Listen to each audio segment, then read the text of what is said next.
It is time to get shiny. It is time to get happy. It is time for the Rawdown, the number one source for all things WWE, right here at the Turnbuckle Tavern. I am your host, Young Anthony, or The Answer ASC of the Independent Epicenter. Joined with me, as always, are my co-host, J-Bone of Coming Down the Aisle, and your Rawdown champion, the MVP, Marco. Gentlemen, how are we doing on this fine evening? I'm doing great, and especially I'm number one KP fan. KP, I know. I was going to say, are we feeling shiny, like shiny, happy people today? Yeah, dude. KP had a great weekend, man. He hosted the panel before the premium live event. Debuted on Raw. Great commentary there. He did another main event. Yeah, did another main event. I mean, the guys. If you're not down with KP, I got 3 words for you. You're missing out. I'm starting to think WWE main event is becoming the flagship show for the brand just because KP has been honing his craft on that show, man. But alas, we have a lot of stuff to get to on this evening. You know, it feels like Extreme Rules was years ago, so we have to cover that, including the return of a certain member of the family, man. We got to talk about his return, man. So you got to cover that. Plus, we're going to be touching upon nostalgia in wrestling. Is it still work? Is it still something to throw in? We're gonna discuss that. But first, before anything, we have some business to tend to, because it is time for your favorite segment and mine. It's time for the crowning ceremony. And now, the Rawdown presents the crowning ceremony for the Rawdown Championship. A recognized symbol of excellence in sports entertainment. Oh, shucky, ducky, quack, quack. It's and new.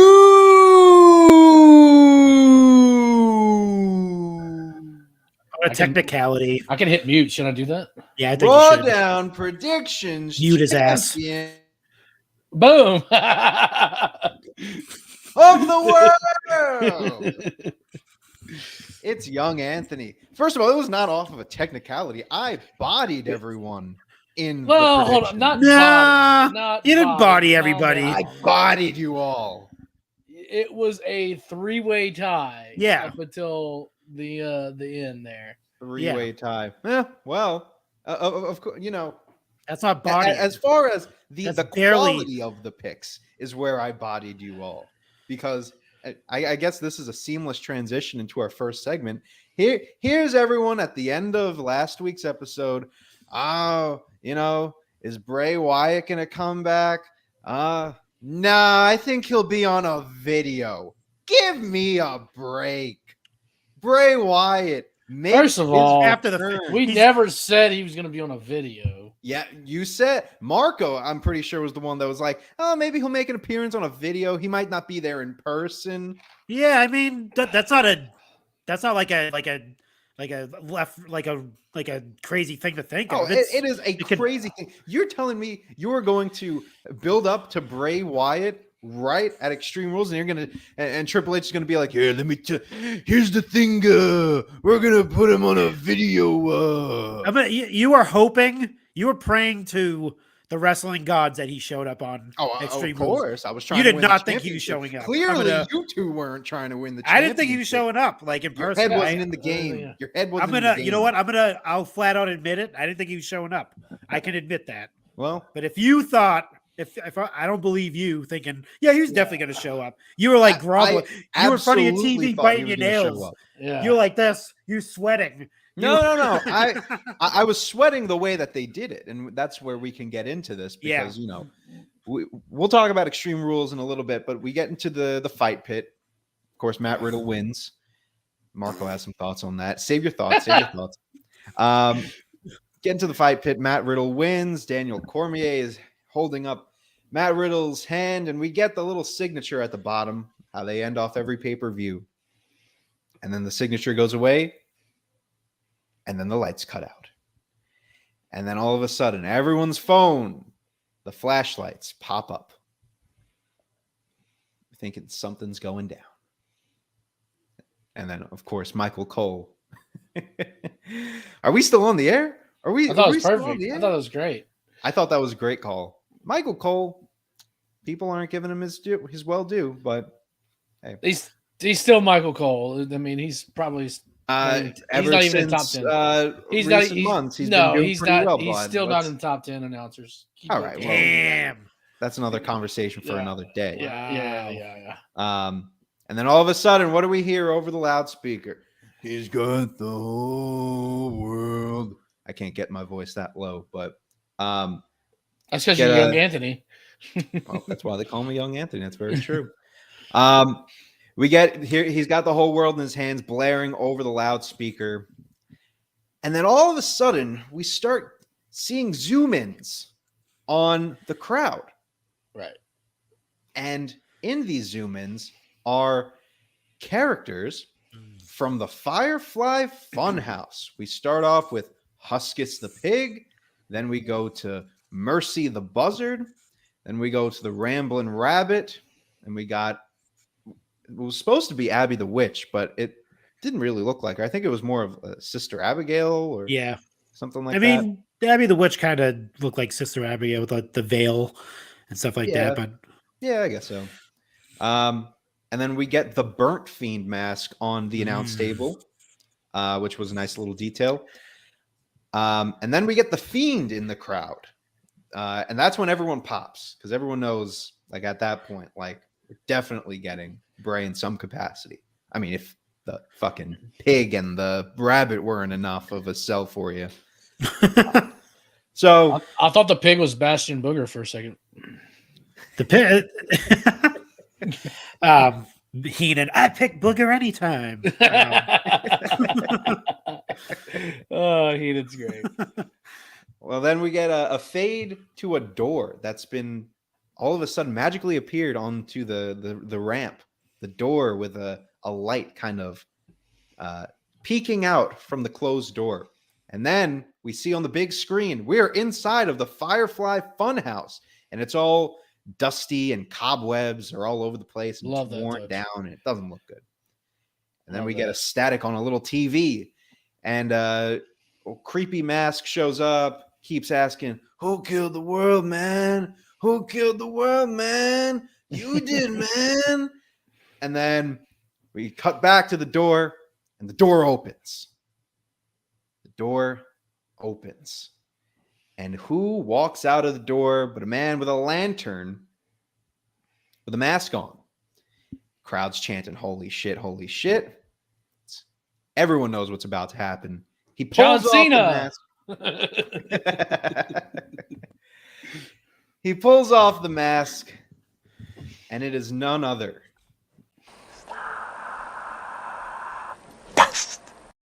I would have popped. Stardust is back. No, if that was the case, I would definitely would have popped hard. I was like, oh shit. Well, it was Bray Wyatt. Bray Wyatt has returned. Nuclear pop from the Philadelphia crowd. So loud that you couldn't even hear what Bray Wyatt said when he leaned into the camera to say something. Couldn't even hear it. Blows out the lantern. I think he said, "I'm here." Like it was like old school Wyatt. Yeah, he probably said that. You legit could not hear anything of what he said at the show. They might have edited in on the Raw segment. I don't remember, but he says, "Probably I'm here." Blows out the LED lantern, which I still never understand. It's a real fire in there. It's a fire. It's so bright, dude. Yeah, exactly. A white fire, sure. Yeah. And then we get the new Wyatt 6 logo on the screen, and that's how we end Extreme Rules. Yep. Let's talk. Bray Wyatt's back. Of course, I was the only one that predicted him. Oh my God. Let's bring that up again. Shot in the dark. It was not a shot in the dark. I knew for certain that this man 50-50 shot, bro. Yeah, it was 50-50 shot. Anything is a 50-50 shot. First of all, I could have said he's there or he's not there. I chose he was there, and I believed in the 50%. Anything's a 50-50? Anything? Really? Yeah, anything's a 50-50 yeah, shot. Like, whatever. Okay, anyways, keep going. I'm with you, J-Bone. Please do not bet on football because you don't know your odds very well. Yeah, no, that's definitely not 50-50.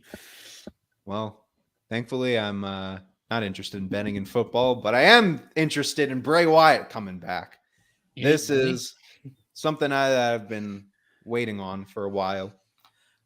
It was weird seeing him back because for such a long period, he was just like a mainstay in WWE. Like you knew that Bray Wyatt was always going to be there. Yeah. So in the 2 years that he wasn't there, right? 2 years, 1 year? It was a year. A year by now.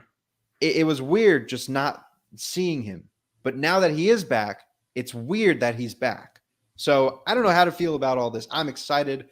I'm pumped. I can't wait to see what this Wyatt 6 story is going to be. What were your immediate reactions? And then we can break this down a little bit. But we'll start with J-Bone. What did you immediately think when you saw Bray on your screen? Well, when I saw Bray, I was like more relieved than anything because I thought it was just like, all right, they're just kind of playing around, and obviously, I mean, when they start playing the music, okay, I knew this was Bray, but I thought this was going to be like, and that was going to be it.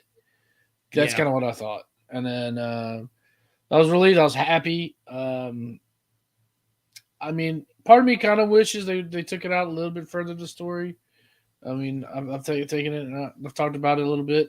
But I mean, I'm not gonna like hate on this at all. I mean, that's like extreme nitpicking. Like, but that's the only one. But I'm thrilled that he's here, and it's a game changer. Now it's gonna be interesting to see what the story going forward is gonna be.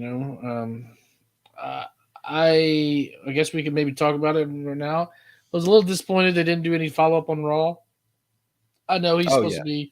He's supposed to be on the SmackDown roster or whatever, but I mean, strike where the iron's hot, man. Yeah, have him appear. You can't do that.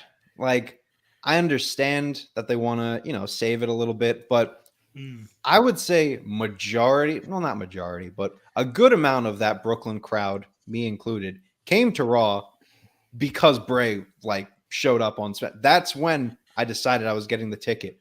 Like, usually when I'm getting a ticket, you wanted to see DX. Quit lying. No, yeah, stop it. We'll get there. I did not want to see DX. I wanted to see DX, but anyways, when I'm debating on coming to a WWE show, I need to see how the card is playing out. Like, they were building it up. Like, I knew DX was going to be there. I was like, all right, is that enough for me to go? Not really. And then they started adding to it. They were like Lashley and Seth. I'm like, okay, now we're talking. Theory and Gargano. All right, that's going to be a good match. There was something else that was confirmed that I can't remember right now. And Roman being there. I was like, all right, that's enough of a reason for me to go. But if there was something else, let me wait until Extreme Rules. And then Bray comes in, and I immediately bought the ticket. I was like, I will be there. So the fact that he wasn't there on Raw is like, why would you not have him there? It makes no sense. But Marco, what were your thoughts on everything with Bray coming in? Yeah, the only thing I wish they did, this is probably nitpicking as well, is wait until Riddle and DC were off screen.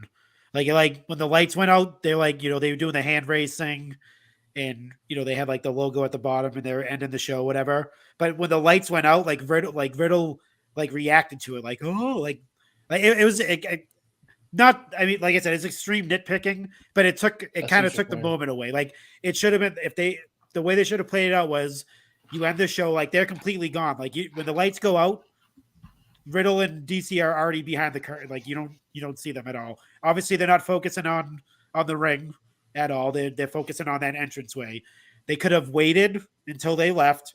Then obviously, people aren't going to get up like immediately after the show. Like, come on, let's be real. So as they're leaving, then you drop the lights, and then people are like, "Holy shit!"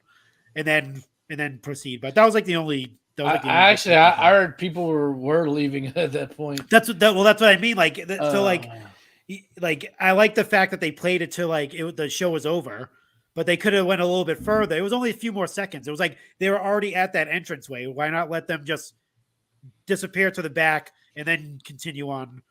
Well, I think it would have removed some of the spontaneity. True. Of the situation, because then it's like, okay, it's going, and then you're just gonna look at an empty, Yeah, it was Riddle's reaction that annoyed me the most. Right. It's like, right. What the fuck, dude? Like, come on, why? Yeah. Maybe I'm more mad at the camera work than anything. They shouldn't have focused on Riddle at that point. Kevin Dunn hire Marco for the production team. Yeah, Kevin Dunn was chomping on some wood at that point. He's building his dam for the winter. Do you guys like wood? But other than that, I thought it was great. I thought all the characters looked great. Huskus the pig was probably my favorite out of them. The detail in that was awesome. pretty sick. The rabbit was pretty awesome too. The Bray mask. The Fiend mask kind of looked like the mask you could buy on WWE shops. So it wasn't like that detail. But the other characters are pretty awesome. But yeah, no, I enjoyed it. I can't wait to see what they're gonna do. I know. So from what I've seen, obviously everyone thinks it's gonna be a faction that's gonna, the Wyatt Six or whatever. And someone was trolling earlier. We seen in our group chat, Eva Marie trolling there saying God. Oh, maybe I'll show up. That's not happening. But I do think there is so we talked about this last night on the Chick Foley show. There's two women, right? There's obviously Alexa Bliss, since she has the history with Bray Wyatt. But the old story was before Alexa Bliss, it was Liv Morgan that was supposed to be in that position, not Alexa Bliss. She was the original whatever, it's going to be Liv's Playground or whatever. She was going to be that person that was going to be with Bray Wyatt. I'm not sure what happened. Backstage politics could have, put Alexa in that place. But if anyone's seen that backstage, interview, it wasn't really an interview. After that Ronda Rousey match, Liv Morgan is kind of like Mankind, hiding behind scaffolding and kind of crouched down. And then they're like, oh, can I get your thoughts? And she's just staring like creepily. So a lot of people think that she's gonna be a part of that group. She's gonna be a part of the Wyatt Six. Well, which I'd be happy to, because she definitely needs a change in character. She definitely needs. I don't think Alexa Bliss needs it at all, but I definitely think Liv could benefit from being under the tutelage of Bray Wyatt. Work on those promo skills, man. If you're gonna put her with anybody, put her with fucking Bray Wyatt. She'll be a god on the mic by the end of that run, if that's the case anyway. I don't know if this is going to be a faction, though. So Sam Roberts threw out a theory. My guest this week on Coming Down the Aisle, Sam Roberts. If you listen to his podcast, Sam Roberts is great. Not just because he's coming down the aisle, but he's just great in general. But the Wyatt Six is actually the six versions of Bray Wyatt in his career. Okay, which is Huskus the Pig, Husky Harris, right? Was it Waylon the Buzzard, which is the original Bray Mercy Wyatt the character? Buzzard, yeah. Mercy the Buzzard. I'm sorry, Waylon Mercy the Buzzard. Excuse me. Yeah. He's based off Waylon Mercy, the Hawaiian shirt, all that stuff. Yep. Then you get to Abby the Witch, which there was talk for a while where Bray was actually Sister Abigail. Right? He was at one point. He's going to face Finn Balor that year. Yeah. That never happened. Yeah. And then Ramblin' Rabbit, because some of the criticism during the time was that he'd ramble on, man. And then you got The Fiend. And then now you got this version of Bray, whatever this is going to be. Well, Ramblin' Rabbit also could represent the Funhouse just in its entirety. That too, yeah. Yeah. So that's kind of what Sam threw out there, and it could be. and I'm kind of with you when you said this a couple weeks ago, Anthony. Like people were saying, "Oh, well, this is like this is going to be the Wyatt Six is going to be, Liv Morgan as Abby the Witch or something." Yeah. Which yeah, No. Yeah, not a fan of that. Braun Strowman's Huskus. Huskus the pig. Well, no, yeah. My favorite was Karrion Kross as Ramblin' Rabbit. I was like, are you fucking kidding me? Well, just say it to yourself. Well, a lot of people are picking apart those pictures too, like because obviously people were taking stills of all those when they appeared in the crowd, and like behind Abby the Witch there was 2 titles placed next to her. There was the Raw Women's and the SmackDown Women's Championships, so like right next to her. The Mercy the Buzzard had black gloves, kind of like Dexter Lumis wears black gloves. I'm not sure if anyone noticed that at all. Oh my god! So like those, obviously there's going to be the conspiracy people picking apart all those pictures and stuff like that. I think this is the last time we see the I'm hoping anyway, the Funhouse in human form. I mean, it was a cool visual for the thing. Yeah. But you don't think that'd be a cool faction when they all just come to life and they're all standing in the ring with not at all. If Vince McMahon was there, that would definitely be. We're really glad that you're our friends. If Vince McMahon was there, we wouldn't be getting any of this. Yes, that is true. That is very true. No, I going off of what you said, I'm on board with another faction for the Wyatt Six because Bray's best work, in my opinion, is before you start. I do want a faction because I'm loving factions. I just mentioned all that because that kind of makes sense to more to me. But anyway, go ahead, continue. Yeah, I'm fine with a faction. I would like to see new names though. I think the best part of the Wyatt family was that unless you were like religiously watching NXT, and let's remember, like this was NXT when it was first starting out. Like not a lot of people, I think they were still on Hulu at that point. Like not a lot of people were really watching NXT. NXT really picked up once the Wyatts left in like that 2014 when they got on the WWE network. Right. Yeah. So when you're watching Raw in 2013 and you're starting to see these vignettes, this is relatively a guy and his group that you've never seen before, unless you followed Brody Lee's past and you can tie Husky Harris to Bray Wyatt. This is a brand new type of character. So I would like for the Wyatt Six, faction or whatever it may be. Who even knows if we're getting 6 members in this faction? It may just be like, Bray and 2 other people. You never know. I would like whoever Bray is associated with to be new people, be it from NXT, be it signings, right? There's the rumors that Vincent and Dutch from ROH are going to be brought in. Really? Yeah, there's also a rumor that what's her name? Cora Jade was moving up to the main I didn't roster. hear about that. Yeah. Oh, all right. She could be, I mean, not a Cora Jade fan. No. I'm cool with Cora Jade. I just don't want her in this role. That's why I don't like the idea of like any main roster person being associated with Bray unless like I'd be fine with Liv because she needs something. Yeah. Alexa, I guess. But like I don't like the idea of just taking like random people and putting him with Bray Wyatt. To me, that's like fantasy booking. Like Carmelo Hayes. I even like put Carmelo Hayes and Trick Shelton Williams, Benjamin, Braun Breaker. Von Breaker. Von Wagner was on main event. Let's throw him in there. No, I could see I could see Nikki too. Nikki ASH bring her back to her old gimmick there where she was with what the hell is that faction? Sanity. But Sanity, that's my thing. That's my point that I was getting to is I don't like when people are like, let's just throw all the spooky gimmicks in one group. Yeah. Like there was a time when people wanted to see Bray Wyatt, Demon Finn Balor, Aleister Black, Nikki Cross, and like every other spooky gimmick in one faction. Why not? Why would you want that? That makes no sense. So when I hear people that are like, oh, let's put Karrion Kross, Dexter Lumis, Braun Strowman. There were even rumors like that Seth was going to get involved because he blacked out his Twitter, and like Dana Brooke was going to get involved because she blacked out her Twitter. Let's not do this. I'm completely on board. Apparently they filed for trademark names of Uncle Harper and Uncle, what was it? Does anyone remember? I don't know. I didn't. This is the first time hearing this. Harper and Rowan.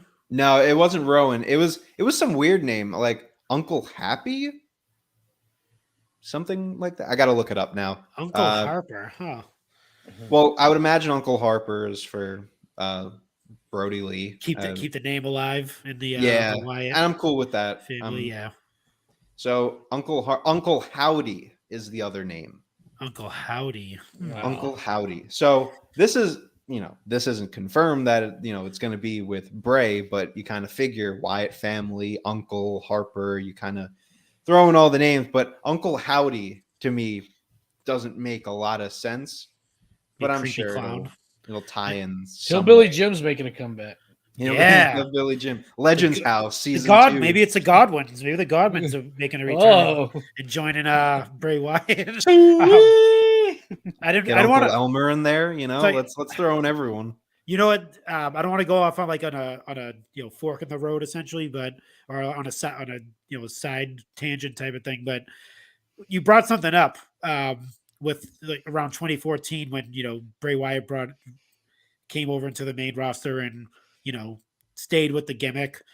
And I was thinking, what the hell happened from that time to like when the newer crop of NXT people came on and they changed the gimmick? Because when the NXT people used to make their transition, they would just keep the same shit. Yeah. But I wonder what happened where, they made that change. Like when the Wyatt family came over, it was the same gimmick, same videos, all that stuff on the main roster. When Bo Dallas came over with that character, same. I know what it was. Is Vince saw that the NXT wrestlers were getting way more over than his Copper Crew. Well, even with what do you call it? What's his name? Big Cass, Enzo and Big Cass. Like they stayed the same. They didn't change their gimmick when they moved over, and everyone knew who they were. Like I mean, I can understand their mentality of, and I don't agree with it, but it must have been just a Vince thing of being like, taking a big fish in a small pond and putting them in turning them to a small fish into a big pond, bringing them up to the main roster. So they kind of have to make some changes to adjust their position. Like, you can't have, you can't have main event Bo Dallas, who was in NXT, and bring him up as a main eventer in WWE. It just won't. Well, yeah, but you keep the gimmick though. Like Finn Balor kept his gimmick.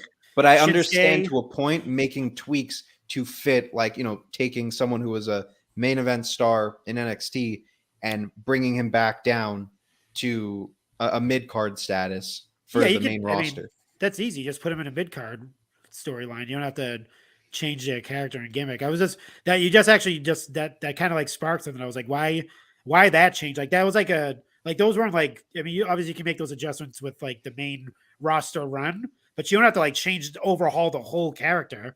Like they proved back then that an NXT person can move over to the main roster and be as successful and be over. And I think, like I said, Enzo and Big Cass definitely proved that. They had that whole crowd freaking, how you do it and all that, whatever, all that shit they were doing, all those catchphrases. Yeah, that, like, they knew what that was. Like, if they, I don't get it. Like, it's just thinking of like Keith Lee and all these guys that moved over and they changed their gimmicks completely. Like, what? Like, I don't get it. EC3, that was another one. Like, he just played the background. It's just weird. Yeah, we might have to have like a separate show on that, just to kind of deep dive into that, because that's strange to me. I think it's just overall just Vince being Vince, being an asshole. I'm not letting these NXT assholes become basically part of my brand without my approval. Basically, I don't think it's necessarily like Vince wanting them not to like reach that level. I'm sure it's another reason. I just don't know what it is. I think it's just part of Vince's creative world that he wants this person to do this, and that's really it might be more of a test too. Yeah, that makes sense. Yeah, they could be like, yeah, you're over with this gimmick in NXT. Let's see what you can do with. We'll put this one on. God see if damn, you get over. Go put a chicken suit on. Yeah. Let's bring it back to Bray though. So Wyatt 6 stable. What are your predictions right now? If you were to build doesn't have to be 6 members, could be as many people. Who would you put? Because I'm putting Vincent and I keep wanting to say Butch, Dutch, Dutch. for this stable. No, not Butch. Well, not putting Pete Dunne in there. You want a Dutch oven? Yeah, sure. Vincent and Dutch, I'll take for the Wyatt stable if we have to have one. I would rather him be solo, to be honest, but I feel like you need some guys with him. So, what are you guys' predictions for this faction? I would repackage the Viking Raiders. Put them with them. I think that'd be pretty good. No, maybe. It would be good to have a good look, but then people are going to know them as the Viking Raiders. Like, right? True. That is true. It's just I feel like you're honestly just keep Bray by himself. I agree. Yeah, I mean, keep Bray by. I think that's the fear, right? Of like everyone says this. He's better with people around him, people that he can manipulate and kayfabe, essentially, and have them do his bidding. Like he's more of an attraction. He's not like like you see him wrestling every week. So I think he definitely needs some people around him to like he could be standing on the outside of the ring and kind of. No, I don't think so because, like you said, he's an attraction. He doesn't need anybody every week. He doesn't need to be on TV every week necessarily. Yeah. And if you look at the Fiend character, I mean, the Fiend got him to a whole nother level, and he was with puppets. True. But you can make the argument that was kind of a substitute for having people to manipulate as being with the puppets. Yeah, he did have characters around him. Yeah. I think there's just as kind of crazy as it is. Oh, actually, let's bring up a point on this though. Actually, I do have somebody he could put with. Okay. Because it's been intriguing me, and I think maybe he's kind of trolling a little bit. Papa IRS has been on Instagram quite a bit lately. What? That will. No, I'm not. It's going to be tough to do that, but I think you could just bring him out as Mike Rotunda. Could be Uncle Harper or whatever. He could be Uncle Howdy. Uncle Howdy, Mike Rotunda. He could be. Well, you never know. He could be. He might not be like. You got to think if it doesn't have. We're thinking of faction. We're thinking like everyone has to be an active wrestler, or everyone has to be someone that gets into It could literally be he could bring his father in, and he could be like kind of like an older. Like the elder of the the Wyatt family, and then like there's a rumor of Bo coming back. As well. That was something else I wanted to bring up. Yeah, where so does Bo fit into things? What better Howdy and Harper would be Bo and his dad? That'd be pretty sick, actually. I don't hate that. But then that would actually bring in the Liv Morgan thing because Liv Morgan in real life is with Bo Dallas. Oh yeah, and then we can bring JoJo in because she's married to Bray Wyatt. Bring the whole family in. Dude. Ric Flair does it with his daughter and freaking son-in-law and all that shit. Like, why not do the same thing? I'm cool with Bo. I'm cool with Liv. Let's keep it at that. Hey, this is what my IRS. Nah, I want IRS, man. He said, "Great to see my son back in WWE, but nobody is safe come April. Better have those taxes in order, Bray." Almost spit out his drink right there. Oh my god, that's great. He's been like posting like these pictures. There's one where he's Captain Lou Albano, and then Bray is him. This is back in the what was the USA gimmick, and then Barry Windham is Bo Dallas. We need it. And then there's the Varsity Club picture where he's Rick Steiner. Bray is Mike Rotunda. Yeah. And then Dude, it's happening. He goes, to join the club, simply comment, let me in. I commented on it, but let me in, but FYI, I'm a tax cheat. Well, you got to think too, like, $1 Million Man was on NXT with Cameron Grimes kind of mentoring him and stuff like that. So you can't bring those guys back and, No, you can. You definitely can. I like it. I'm from the swamp. We got to pay our taxes. I like it, man. Taxes, man. I like to see family, get together. Why have Bloodline have all the fun with the family members, taking over wrestling? Why can't the Wyatts do it? Well, if we're bringing in old, people, a mentor Bray, why don't we bring in Dan Spivey himself, Waylon Mercy? Could do that. I would rather have Waylon Mercy in there than fucking IRS. What? Don't be hating on IRS. Creepy bullshit fantasy booking. You want Erwin Taxman R. IRS? Shyster. Yeah, you might as well bring in the $1 Million Man by that point. Fucking Virgil, They might be the uncles. You never know. They might be the uncles. Bo, Liv, bring IRS, the meat sauce, $1 Million Man, and breadsticks and meat sauce for everybody. Let's get that fuck money. Hey, why bring in Vincent from ROH when we can get Vincent from WCW? Yeah, dude, Virgil, he's not doing anything. Oh my God. Any other names that we're forgetting to? I mean, I don't think Braun's going to be in this. I don't think Dexter's going to be in this. Yeah, it's going to have to be. Arian, no. It's going to have to be like someone from like you said, like NXT or, someone not doing anything. You can't have like a main roster star. Because to me, everyone on Raw and SmackDown has their own person. I don't think you should just, like you said, stick anybody with him. I was just kidding about IRS. I mean, it would be cool, but it would also be dumb just to have IRS on TV. I love it. I hope it happens. I'm a huge IRS mark. Let's put it into the ethers. Come on. Yeah. Bring it in. No, Come on, man. Come on, Pa. I think just leaving Bray by himself is the best way, and then for now, then slowly find people to manipulate. Yeah, that's the way that AEW counteracts Daddy Ass, is to bring in Daddy Wyatt. Daddy Wyatt, Sesame Daddy Ass, Sesame Daddy Tax. Sesame Tax, Daddy. Another question I'll bring up, and before we kind of move on to Extreme Rules, is who do you see Bray first feud being for Bray? Oof, that's tough. It's a big question. I would say that's a harder question to ask than knowing who Wyatt 6 is going to be. Like, who is he going to feud with? Well, because you need someone big. Now, I mean, is he going to be this tweener? Is he going to be like straight up, like kind of like Bray Wyatt heel? Is he going to be a fan favorite? Like kind of like how the Fiend was, and towards the end. How's he going to be portrayed? Is the main question. Yeah, on this because again, we want to keep building good stories, right? Mm-hmm. I want stories that make sense.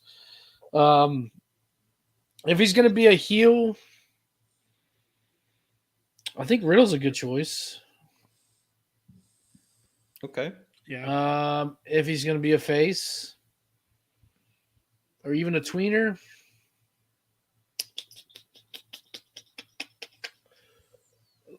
here's another question. Karrion Kross. Okay. Yeah. Here's another question. Like, do you think they go the route of just having him feud with anyone, or are we back to like the Fiend where it's just people that he's feuded with in the past, righting the wrongs and all of that? Yeah. Because I'm thinking I think they're gonna move past that. I hope so. I don't really want to see like because what else could you really do? They already did Cena, they did Orton, they did Seth, or did they do Seth? Yeah, they did Seth. Yeah, they did pretty much everyone that you really could have done something with. Goldberg. Let's bring him back. Saudi Arabia's on the way. I would like to see some fresh name. I like Karrion in there. I like Riddle's intriguing. I'm sure they could do something with Seth because technically they have to make up for the Hell in a Cell. They never really made up for that. So we could do something with that. That's I think my favorite match of all time. Yeah, I mean, the other thing too is we're thinking of Raw people. We're not thinking of SmackDown because he's in. True. Technically, he might be on SmackDown. So Yeah. Well, it's Gary and SmackDown. Gary and That's SmackDown. true. Yeah. Does he feud for the title? So babyface. Nah. No, he's got to stay away from the title. Yeah, Stay At least for now. Yeah. I'm hearing like people saying maybe you do Wyatt 6 versus the Bloodline at War Games. No. Do not do that. No. Do not do that. No. I would like to see a Wyatt and Roman feud at some point. Just not now. I mean, the thing is if they do Wyatt and Roman, Wyatt has to win. You can't put Roman over Wyatt. Yeah, leave that alone. That's a tough thing too. Leave it alone because he's gonna have to like the win. Titles off of Roman if you want to do that feud. He's gonna have to win matches, so you have to put him against someone that's gonna. I was thinking Cody would be a good feud too, but Cody would be cool. What made the Undertaker work so well is because he became an attraction that didn't need the title. Now, of course, there was a lot of times he fought for the title, but he didn't need it. You know, he was just he was the main guy, and it was so. Then you had your championship match, and then you had your Undertaker match every year going into WrestleMania. Yeah, that's what they need to do. Let's have your championship match and your Bray Wyatt match. Yep, he should be the attraction going into Mania. Yep, no, I agree. He doesn't really need a title. Doesn't need to solidify him. He's. I think he's one of those guys where it's like well past. We've seen him with the title already. That doesn't like solidify his status as a superstar. Him having a championship title, he could be, his presence could be the title for him. Like that, him just being on a show and having him be a part of it I think is good enough. I mean, for me anyway. Booking Bray Wyatt with the title is like 10-year-old me, like with my thick fed. Like, yeah, you know, like I like this guy. I'm going to put the title on him. I like Justin Hawk Bradshaw. He gets the WWE championship. Oh boy. But yeah, I mean, obviously for Roman, we got to save that for The Rock, because The Rock's just dropping those seeds as he's doing these interviews for the Black Adam movie. Have you seen the recent interview? That. Yep. He said it. He said he's the head of the table. You're looking right at him. So, well, I want to see if they play off him.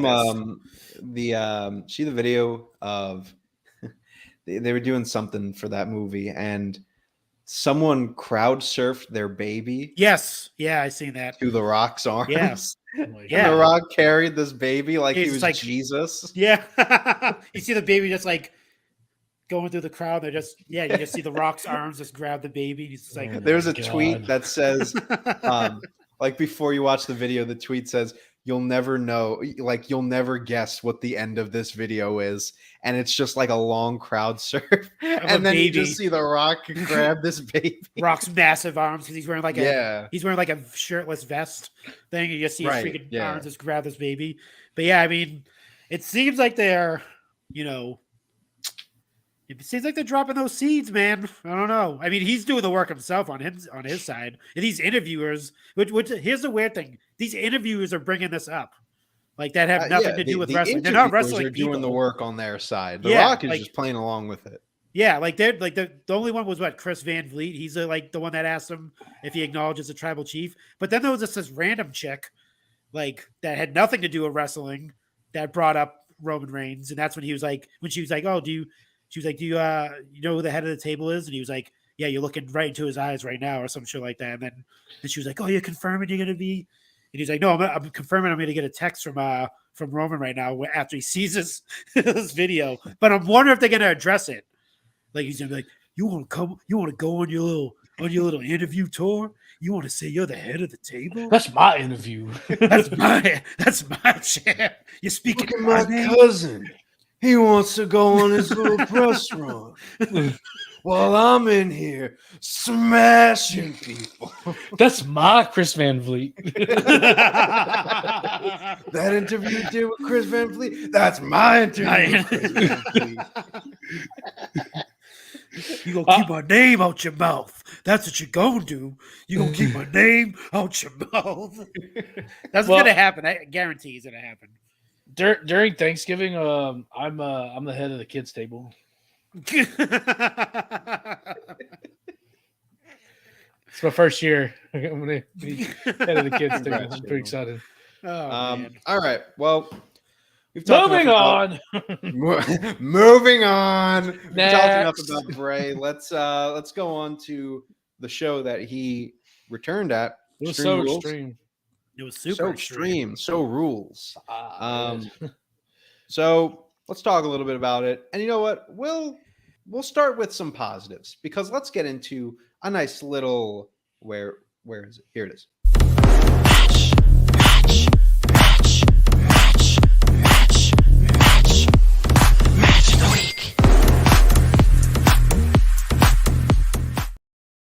More like match of the weekend.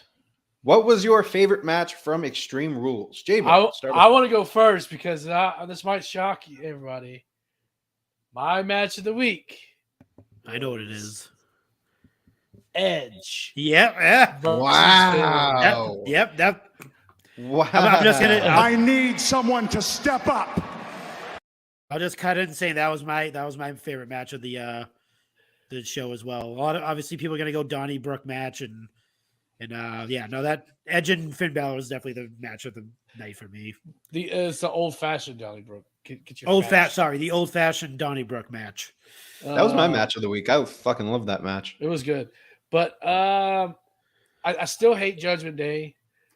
But I'll admit, like, it's good stuff. Sunday. Now, when they come out Monday and we're back to old Judgment Day, I was like, all right, can we? Dom was getting nuclear heat in the bar. Dominic, he needs to watch the way he says stuff. And Seth said this in the Chick-fil-A show Facebook group when he goes, "I just 619'd my father." I'm like, whoa! No. What? You misspoke. He said, "I just 619'd my father." That's what he said. I was like, man, you were one away from that. Really sounding really bad.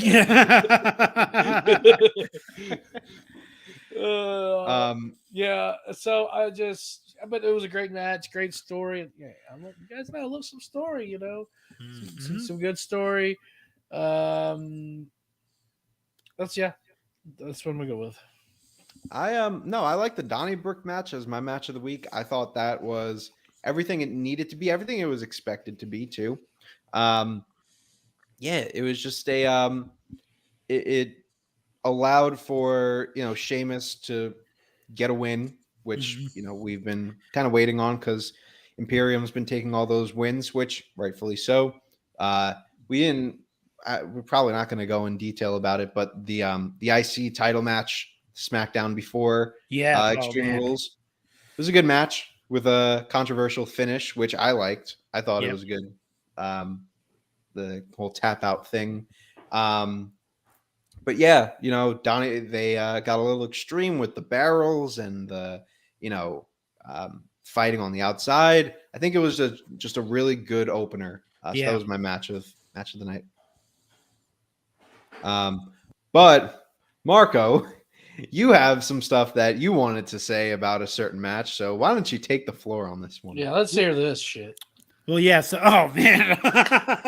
So I'm gonna preface this with a lot of people, say the Ronda Rousey Liv match wasn't the greatest. Obviously, they don't have much chemistry at all. I mean, I think we all established this, but I even thought that match was a little bit better than the pit fight match. He's giving me the Becky Lynch glasses right now. I just didn't like it. I thought it could be way better than what it was. I don't know. I didn't enjoy it at all whatsoever.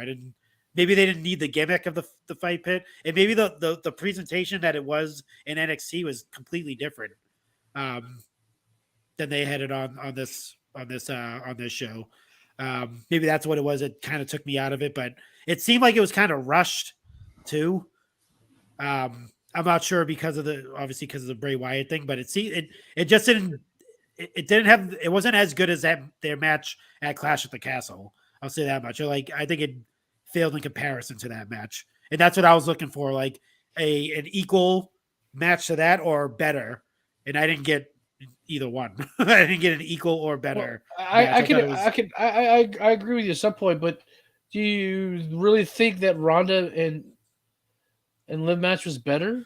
No, I was just saying. Okay, all right, as a joke, right. but no, I mean, those are probably my two. If there were going to be two down points, it was those two matches for me, anyway.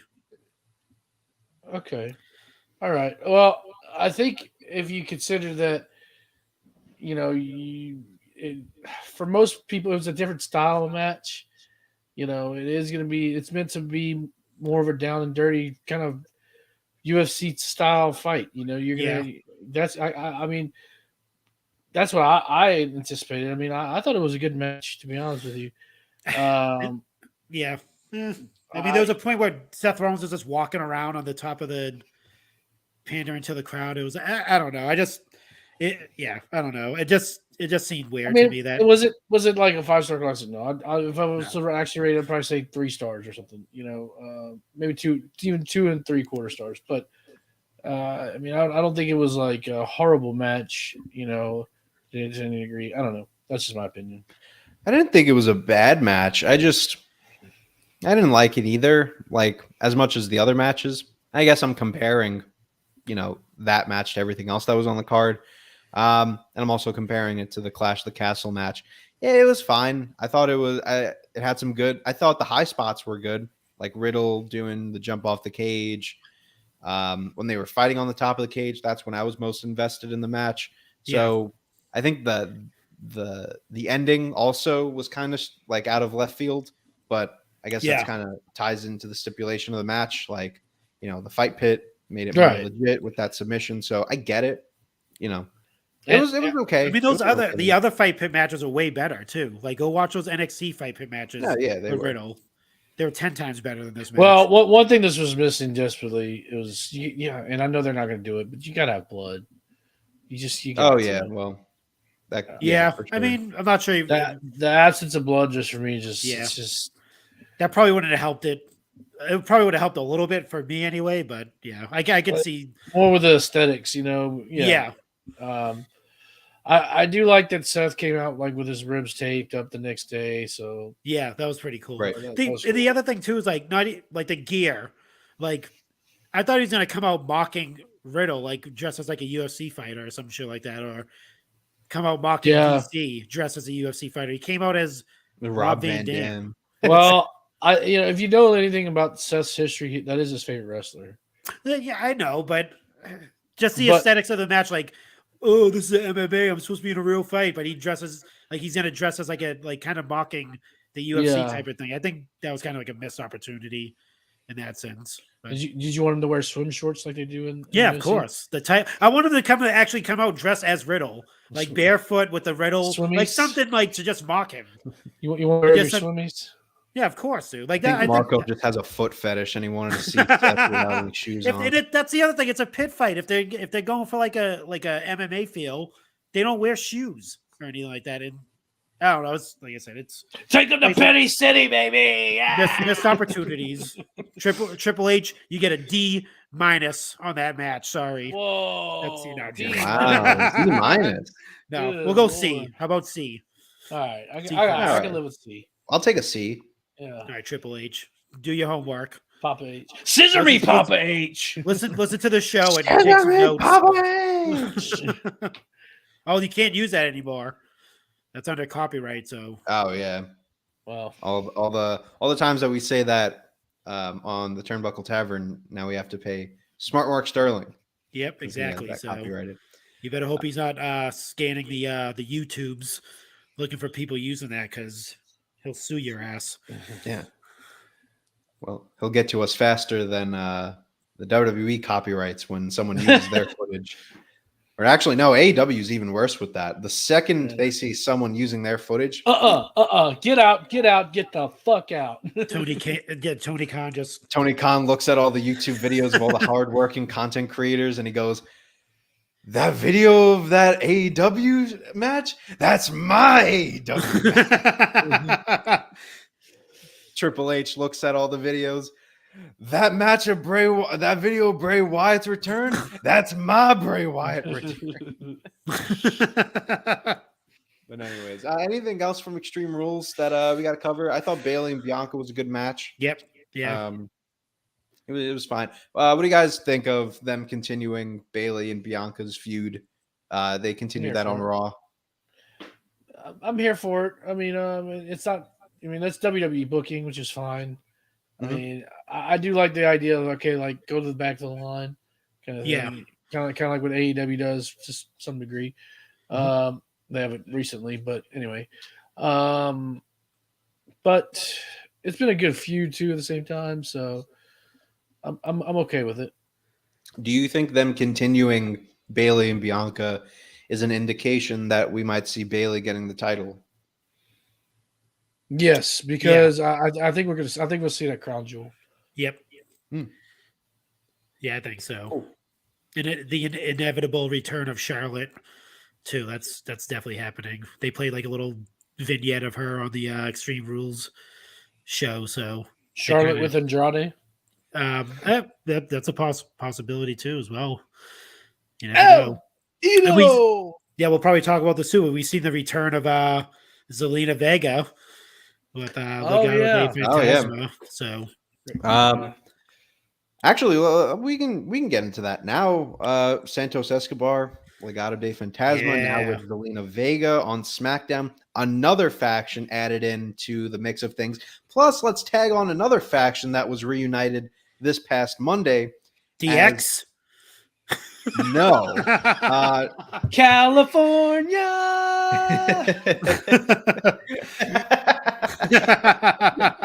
The OC, baby. That was good. That was really good. Gallows and Anderson. What was their old WWE theme? We are the omen in the sky. That's not California. That's not their theme song. California. That should be their theme song. California. Sour Boy. I hope he does not bring that to WWE. I joined him again. Oh God. What do I do? Oh man, you do that really well. So all these factions are coming in. I have a bit of a hot take. Hot takes here. Get your hot takes here. This honestly might not even be a hot take because, like, legitimately, this is true. Right now, WWE has more of a case to have a trios championship than AEW does. You're onto something there, pal. Yeah, you're not wrong. Honestly, if I was booking WWE, we would be 5 million people watching a week, you know. It would be a great show. But if I was booking WWE, what I would do is I would unify the tag team championships. It doesn't matter. The Intercontinental Championship? Yeah, sure. The Intercontinental Tag Team Championships would be what I would do. I would unify the tag team championships, put them on one brand, and I would make the trios championships, and I would put them on another brand. So in that case, you have a bit of depth to your tag team division. You have all the tag teams who aren't part of a faction, like I can't think of any. Oh, the Street Profits and Alpha Academy. You know, you can say Usos because Usos are part of a bigger faction now. Yeah. Well, I was going to say the Usos would be with Solo Sikoa on the trio side of things, and then you would have your Brawling Brutes and fucking the OC, Legado de Fantasma. That's how I would book things. And honestly, I think we're at the point where a trios division in WWE would work very well. And not to say that's not working in AEW or it wouldn't have worked, but there was a point in AEW when you absolutely needed the trios division because there were so many 3-man teams being built up. And then it kind of just fizzled away. Like they were building teams to compete in the in that tournament. Like, what was the Parker Boudreaux team called? The Trust Busters with GSK. That's the second you need the Trust Busters in your tournament. I don't know, but I would like to see them bring in the trios championships because we're at a stage where you have a big enough roster. You could do it, but you could. That's also because you have two brands, right? You have the Yeah. tag team championships on one brand, you have the trios championships on the other brand. Because I know people are going to be like, we're going to get the messages tomorrow from, you are so against the trios championship when they first brought them in. It's different. If WWE does it, right? It's a good idea, but if it's different because you have legit tag teams. And you're like a tag team division, and you have a trios division. I mean, but here's the thing: they still brands. got a little ways to go with that, though. No, it does. It absolutely does. I'm more of a Freebird rule person.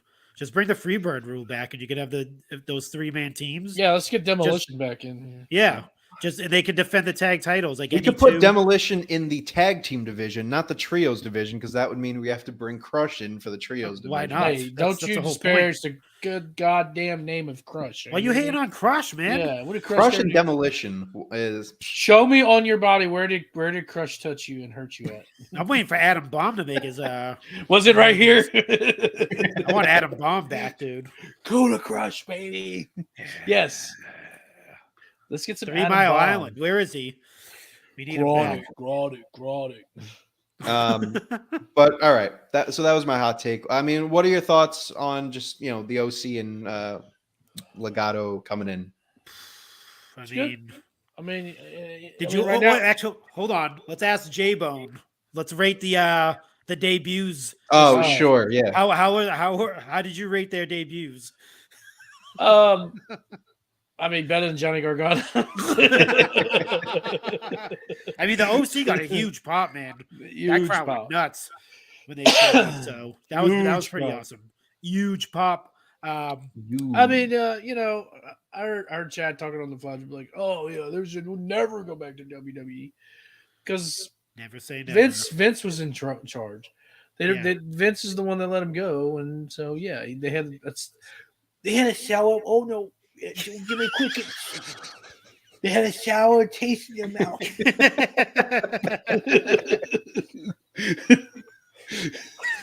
Oh my god! I think it's so funny that Carl Anderson deleted that tweet. That he was, apparently he deleted the tweet that he said that he was never going back, and it just goes to show you, like, you never know what could happen. Yeah.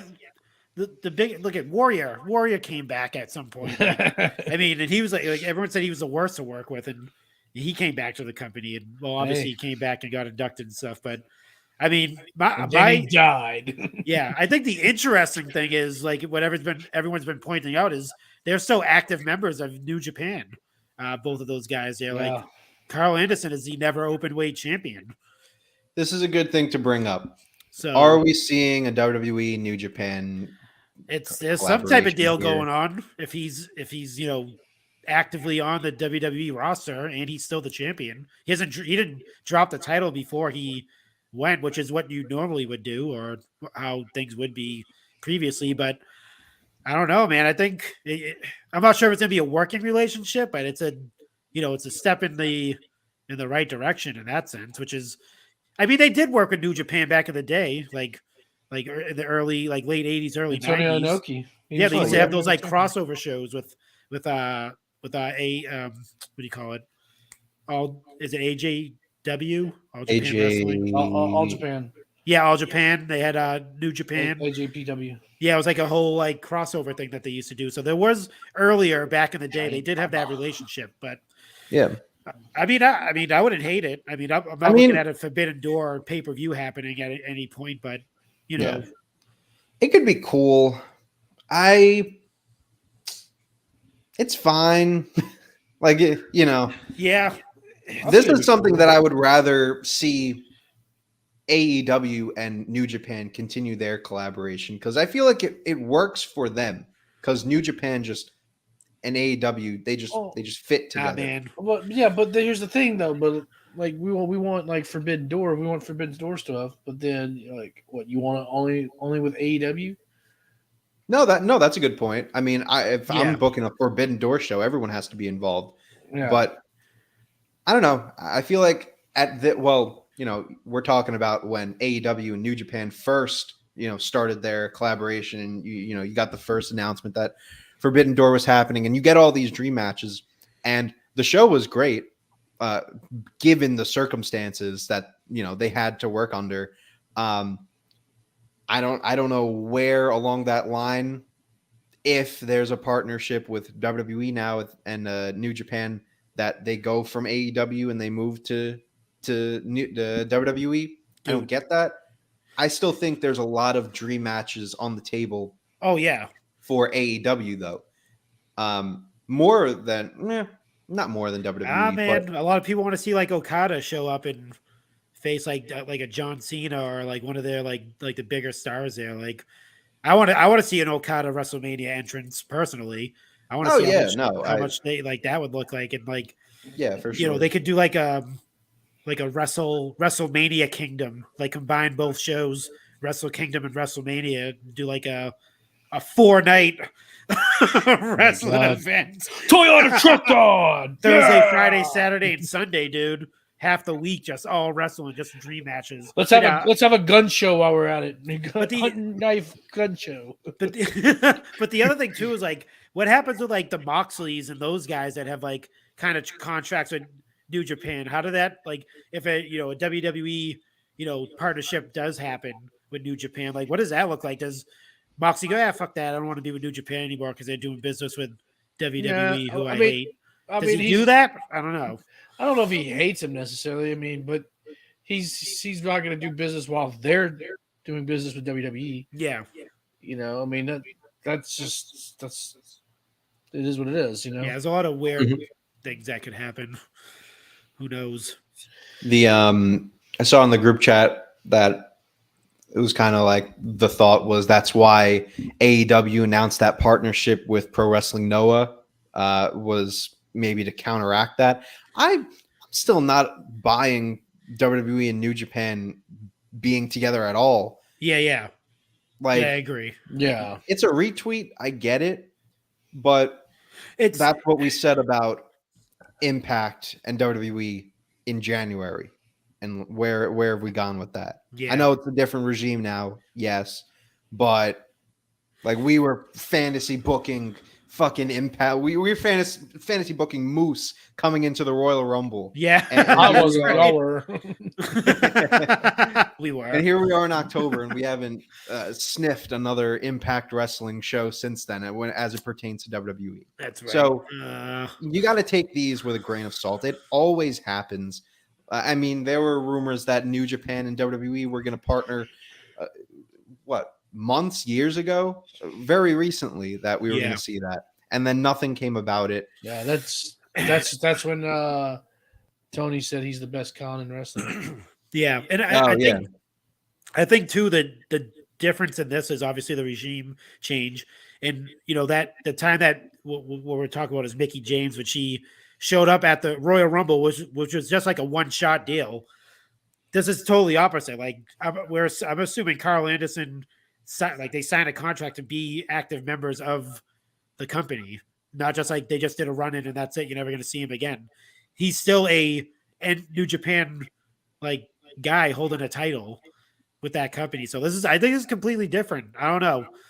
They had to work something out. I mean, obviously he didn't walk out with the belt around his waist or anything like that. But if that happens, then you could actually start speculating if he actually walks onto like a Raw with that title, which probably won't happen. But if it does, if it's shown on WWE TV, then we'll see. But who knows?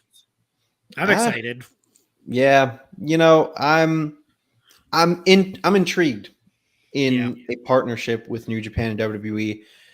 I wonder how they'll go about it. I wonder if it's going to be like, because you also have to think like Triple H keeps pushing the idea of they want to do NXT Europe and then turn into USA, NXT South Africa and USA, this, that, and the other thing. So NXT Japan, could New Japan get involved with that?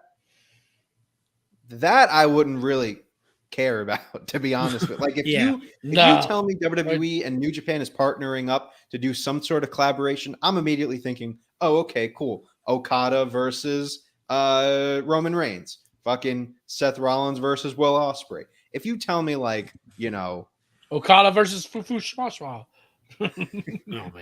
Okada versus if you tell me Okada versus Braun Breaker and Okada, what's his name? Yawn. Will Ospreay versus Carmelo Hayes. Good matches. No. You want to go good matches, but that's not what you're thinking of when you say WWE New Japan partnership. Yeah. Like the first names that come to mind are Tanahashi, Okada, Roman, Seth. I think we're just honestly we're. I mean, it's fun to speculate, but we're far away from this. Yeah, I think we're also just reading way too much into it. Yeah. I don't see this being a New Japan and WWE thing. Yeah. If it is, cool, but they gotta do it right. I'm confident that they could do it right. I think to an extent, AEW did it right. There was some barriers that they had to overcome. They could have done a lot better matches. I think it was a great. That was probably my most favorite book card made this year. They booked it like a New Japan card. Like you could see that it was structured well. I think there could have been better dream matches if they wanted to go that route. But it was a very good show. It was a great show, I should say. It's fine. Man. We couldn't possibly get a Tomohiro Ishii against KO would be awesome. I think that'd be a banger of a match. Versus who? KO. Oh yeah. Yeah. What does Cornette say? Tomohiro Ishii. Double cheese. Double mayo. Double meat patty, double onions, motherfucker. So let's wrap up. Twinkle toes. Just put a bow on the Dallas on the Extreme Rules. 1 to 5. How would you grade Extreme Rules? 5 being the highest. Okay, I'll start it off. I'll go with a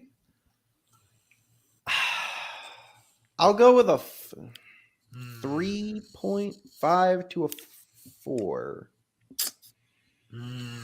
Because between the I Quit match, the Donnybrook match, and Bray coming out, that to me is, it puts it up really high.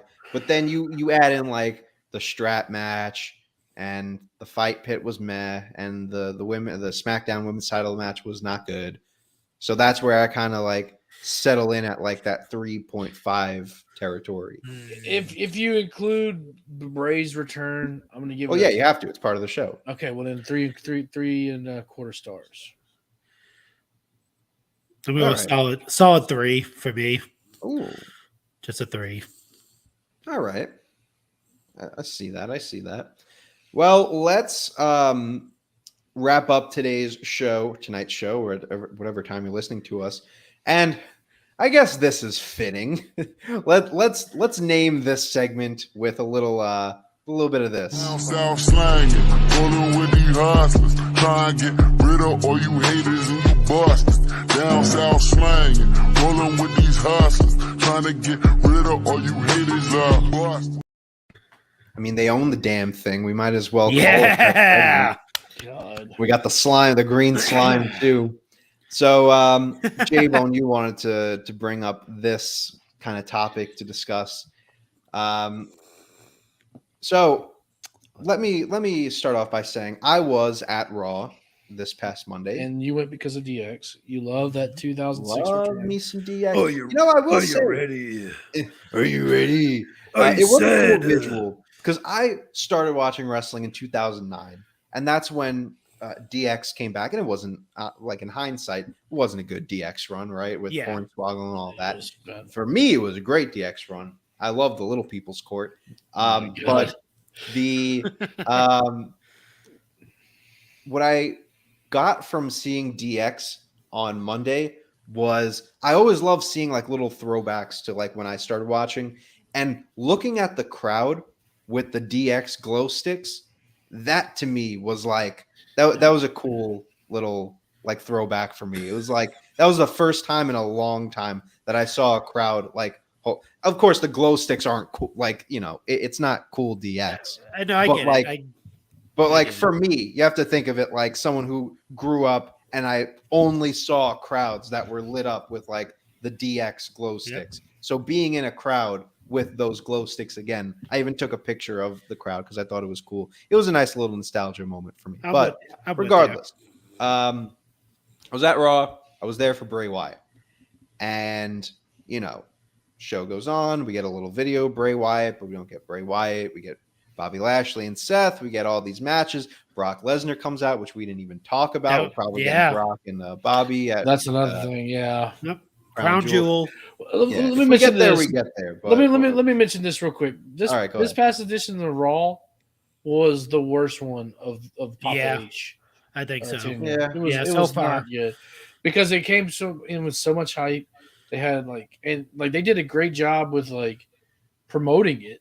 For one thing, I saw it on Sunday Night Football. I was like, "Whoa, okay, cool." I don't think I've ever seen a commercial for Raw. Yeah, I saw it on something else too. Like they were like, really, during the pay per view, they were like, "Oh, and make sure you watch." You never see that. They're talking about, Monday Night Raw this week, and they had some good matches, but man, did they fail overall. Let me ask you guys a question before we get deep into this discussion with DX. Do you think the Bray Wyatt return killed that Raw? Yes. That they hyped up?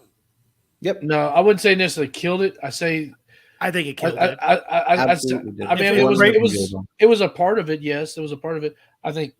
I don't think if we get Bray Wyatt on Extreme Rules, you're not seeing any of this. No, because you're thinking it's a good Raw. No, because it's not. Because that's what I'm saying. Brock, the return of Brock and him randomly go and attack Bobby Lashley, who is on a killer streak right now. You're gonna kill Bobby Lashley's streak momentum for what? For a stupid ass match in Saudi Arabia? Get the fuck out of here! All right. Yeah. It pissed me off, really, to be honest with you. Yeah. And I don't get why we're doing Bobby and Brock again. Yeah, I don't. It's just stupid. Like, let's have a match. Let's have a straight up good match, like they had a couple weeks ago. Bobby versus Seth for the United States Championship, and let's have a competitive match. Like, that's what I wanted to see. No, we got to see this weird thing because now Brock is he a heel? Is he baby? It made absolutely no sense, to be honest with you. One other thing I'll have to say about Raw, besides DX, they kept showing highlights of Extreme Rules like over and over again. Well, they always do that. Yeah, they do. No, but this was like, to me, this was like overly like, oh my god, this is what happened. It felt like every time they come back from commercial, it felt like they didn't. The show was not planned that well out.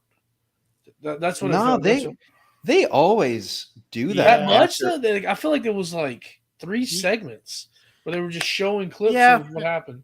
They always do that coming back. I don't know if they showed it differently on TV, but I feel like it was less than they usually do. Yeah. I mean, like they showed the entirety of Bray's return, which I thought was stupid. There's no reason why you had to play the whole fucking return. Yeah. And then, I mean, they do it occasionally where they'll like show the pictures. Like they do it after WrestleMania all the time. After every commercial break, they show the pictures of the fading pictures of the stuff. Yeah. They did it after Clash of the Castle. They did. I don't know. Maybe I just noticed. Maybe you just noticed this time. Sometimes you don't even notice. But I guess it was just on top of everything else going on. I mean, it's just let me tell you why I didn't like the show, and it's because. Yes, I do think it's because Bray wasn't there. And we have a comment here from Circle of Debates in the chat. He says, it was great to see DX again. Great backstage segment. can say out of their reunions, this backstage segment was the best one. Too hilarious seeing HBK cursing. That was a good segment. I like that segment. And then he also says this Raw was more introducing upcoming storylines for Crown Jewel, was more of a beginning chapter. It was decent because, but it was not the best. So HBK said the fuck word on TV. I seen it as almost like a throwaway Raw, almost like not even like a. Yeah, it was just it didn't seem like it was like cohesive enough to continue on with storylines. It seemed like it was I disagree with that a lot. I don't think it was a throwaway. I think it was a bad Raw, but I don't think you call it a throwaway Raw. I think it was. I think it was a themed DX show. It wasn't really like, to me, it was like about DX. It wasn't about anything else. Well, no. DX It continued the Sami Zayn story with Roman. It built up Bobby and Brock. It built towards another Bianca and Bayley story.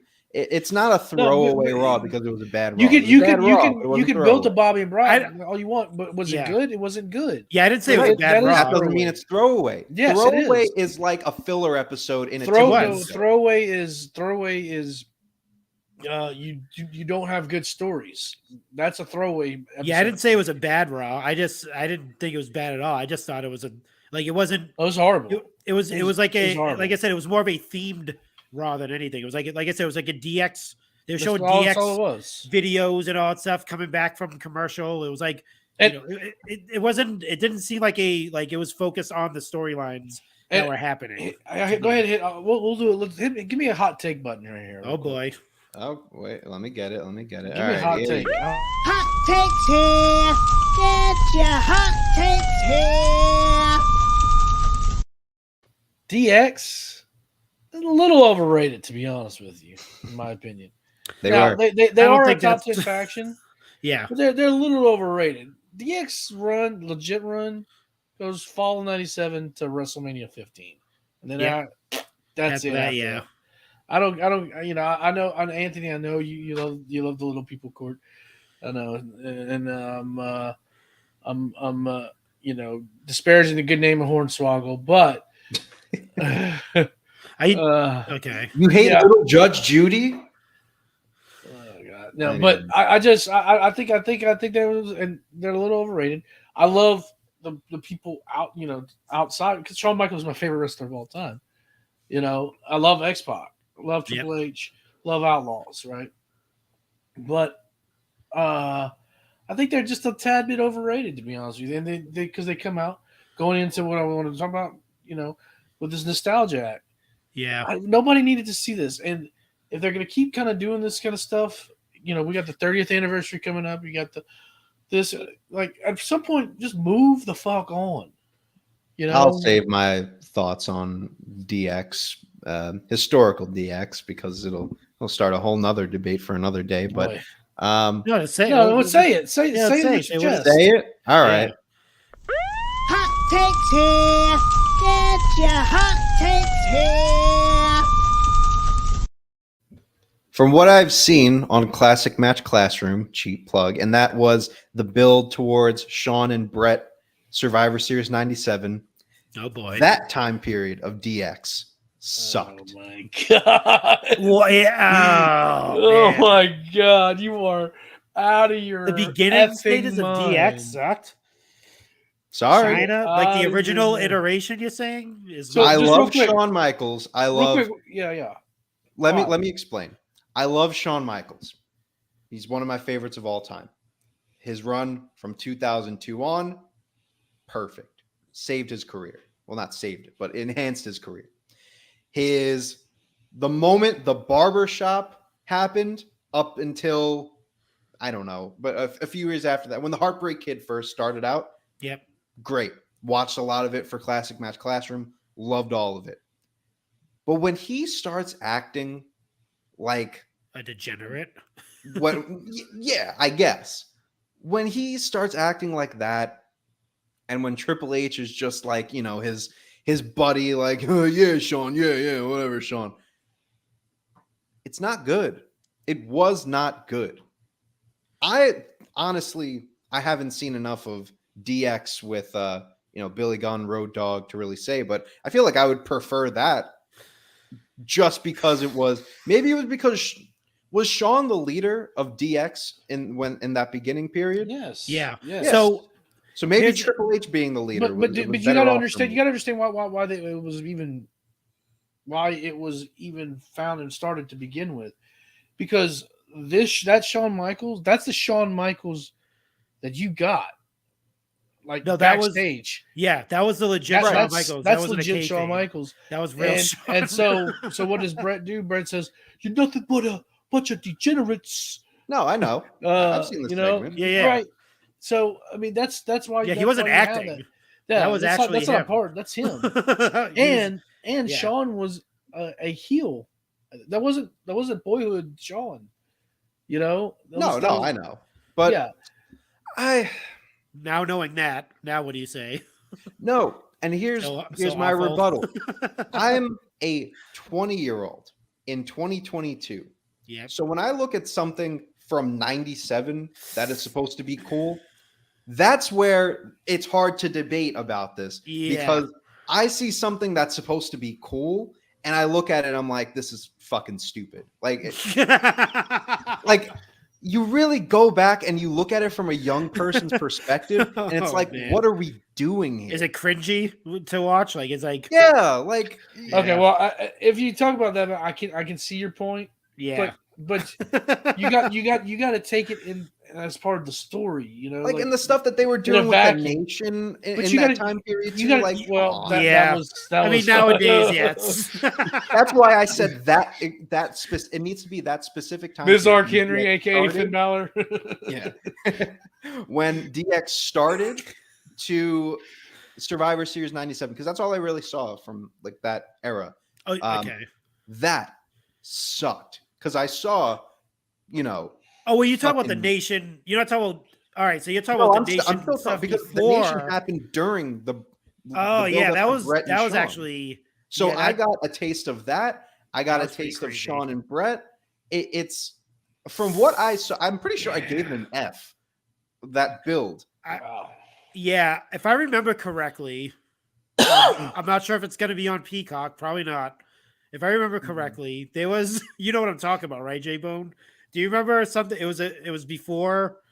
It was just Shawn, Triple H, and China at the time. It wasn't like everyone else, and they were kind of like Nation was involved in that storyline. Do you remember the locker room? Do you remember their locker room got trashed, and there was some things written on on their locker room wall? Oh no, I don't remember that. No. You don't remember that? Yeah. You probably won't find that. I thought you were talking about when they had they were eating the bananas. That was part of it. Yeah, but they don't show that. So the scene was Nation goes in their locker room and they're cutting their promos or whatever because their locker room gets trashed and like on the walls you see like some bad words up there. I'm not going to read that. Was during the build up to Survivor Series 97. That was way worse than them mocking Nation in the ring. Right. Like when they're dressed up as them. I'm remembering the Shawn part. That was like, I even watching that on TV, I was like, yeah, this is I faintly remember that. Maybe I've like blocked. You won't find it on Peacock. You'll have to probably go. I'm not gonna. All of a sudden, my opinion doesn't seem too far left.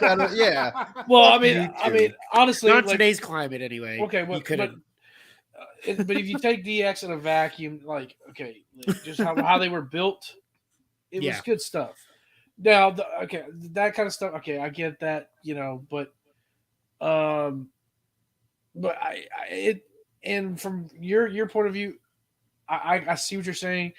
DX represented like kind of like a culture kind of thing a little bit. Yeah, I get that, but that's just what the best example of this. The best example is go back and watch Woodstock '99.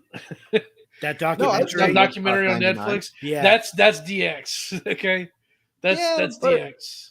I don't know. I feel like when I watch the NWO during that same time period, it's different. I get more of that cool factor.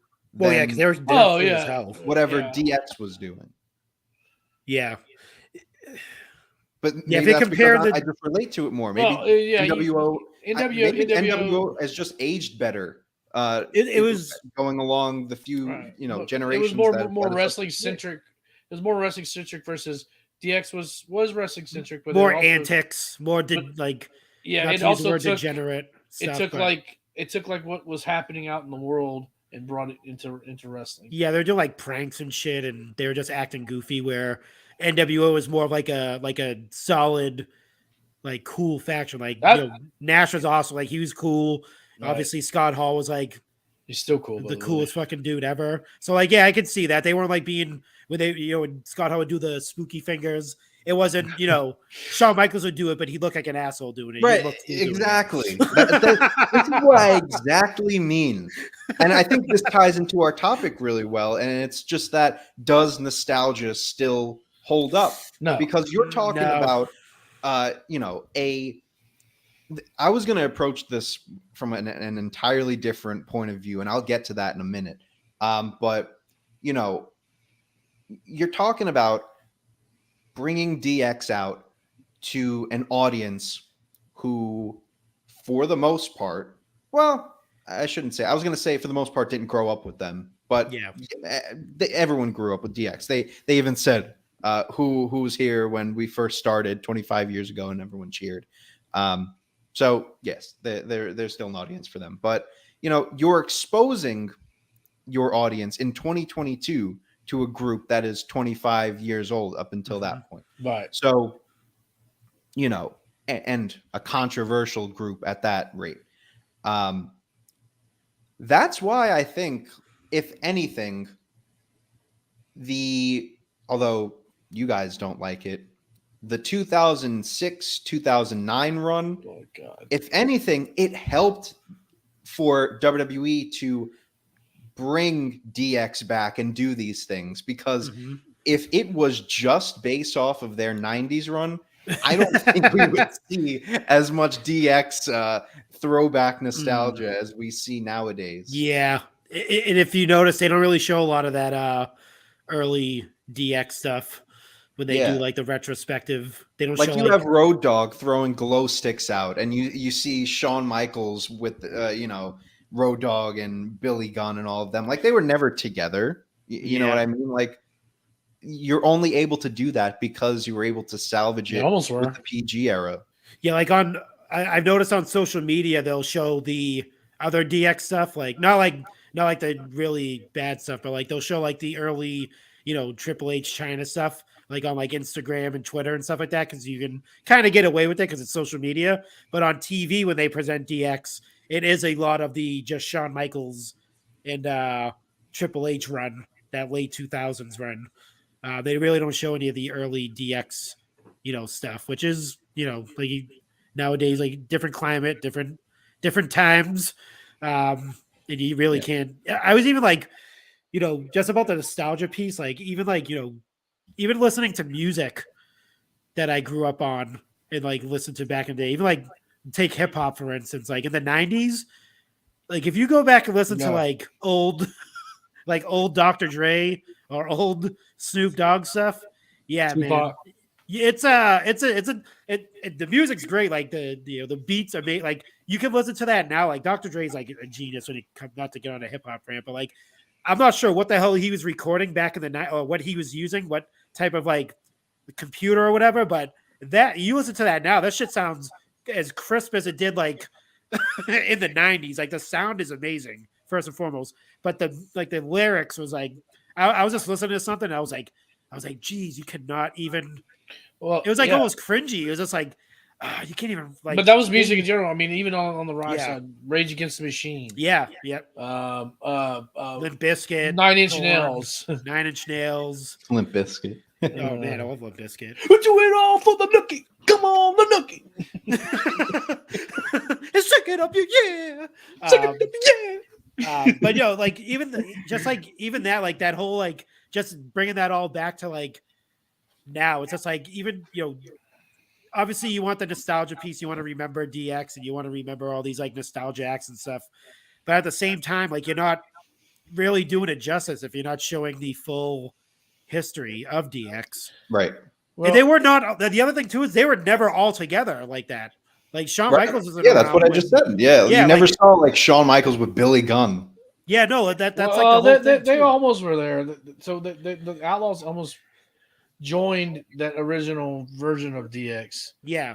And then it got nixed for whatever reason. That's why they eventually down the road when Shawn left, that's why they were added to the Triple H version of it. But yeah, like regardless. The DX I know is I mean, obviously I know the China and Triple H, but the DX I'm more accustomed to is that big group with X-Pac and the New Age Outlaws, Triple H and China. That's to me that's DX. Like that's, you know, when you just strip it down to just Shawn Michaels and Triple H, it's just a tag team of friends. I don't know. It's So Young Anthony just soured our DX. Yep, love. There you go. That's what you get.